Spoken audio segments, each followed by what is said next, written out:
इंसान की जिंदगी का सबसे अहम और नाजुक तरीन वक्त होता है जब बचपन से जवानी की दहलीज पर कदम रखता है।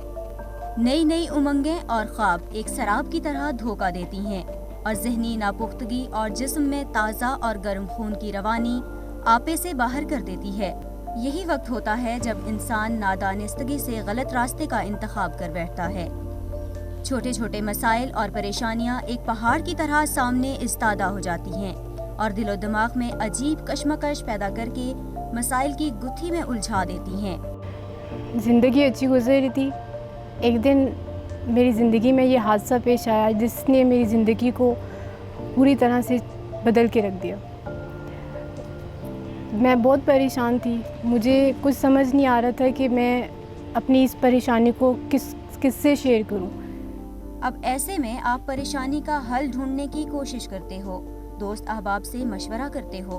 अगर आप अक्लमंदी का मुजाहिरा करते हुए जज्बात को हावी नहीं होने देते और मसले की असल वजह और हल तलाश करने में कामयाब हो जाते हो तो ठीक, और अगर आप गलत मशवरे का शिकार होकर रास्ते से भटक जाते हैं तो मसाइल हल होने के बजाय मजीद उलझना शुरू हो जाते हैं।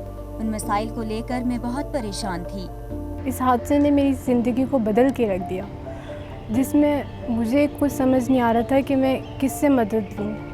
मेरे घर वालों की, मेरे दोस्तों की, सबकी मदद थी मेरे साथ, सबकी दुआएं थी मेरे साथ, सबके दिलासे थे, लेकिन मुझे किसी पल सुकून नहीं मिल रहा था। मैं एक दिन यूनिवर्सिटी आई, मैंने अपने दोस्तों से ज़िक्र किया। मेरी सब दोस्तों ने बहुत अच्छे तरीके से मुझे दुआएं दी, मुझे हिम्मत दी, लेकिन हिम्मत थी भी तो कब तक। मेरी दोस्त ने मुझे बताया एक दिन कि तुम्हें बताया था एक बाबा जी का, वो जो पहाड़ के दामन में बैठता है, उनके पास गई थी तुम? नहीं, मुझे आइडिया नहीं, मैंने सब कुछ करके देख लिया। चलो किस दिन हम सब मिलके उनके पास चलते हैं, शायद उनके पास तुम्हारी परेशानी का कोई हल हो।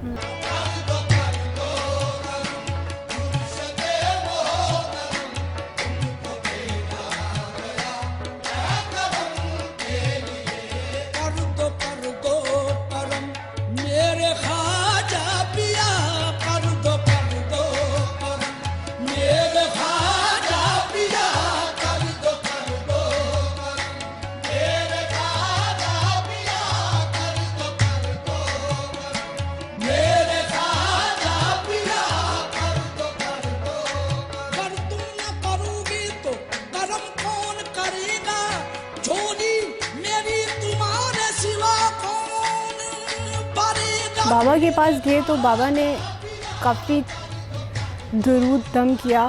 उन्होंने कहा कि तुम्हें नई ज़िंदगी मिल जाएगी, तुम खुश रहोगी, तुम्हें सुकून मिलेगा। बस मुझे एक नई उम्मीद की किरण जैसी जाग उठी। मैं खुश थी कि बस अब सब कुछ ठीक हो जाएगा। लेकिन जैसे जैसे दिन गुजरते कि मेरे साथ हादसा था वो किसी सूरत ठीक होने का नाम ही नहीं ले रहा था।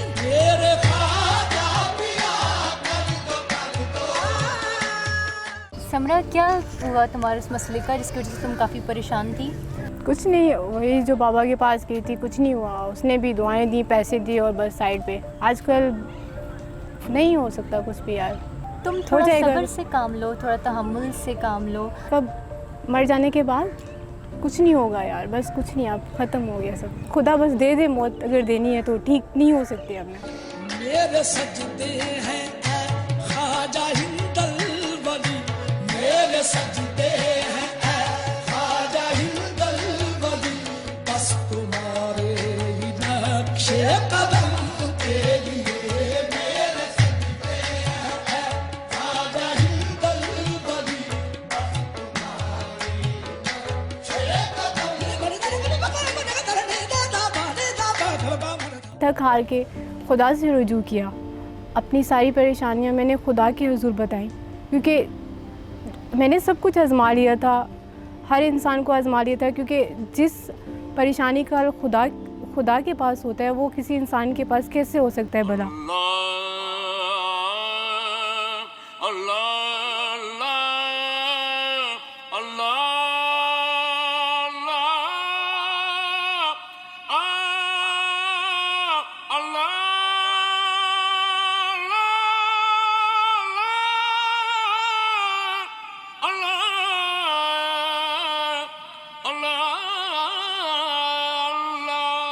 उस रात मेरी सहेली का फोन आया और मुझे बताया कि उमर का एक्सीडेंट हो गया है और वो इस दुनिया से चल बसा है।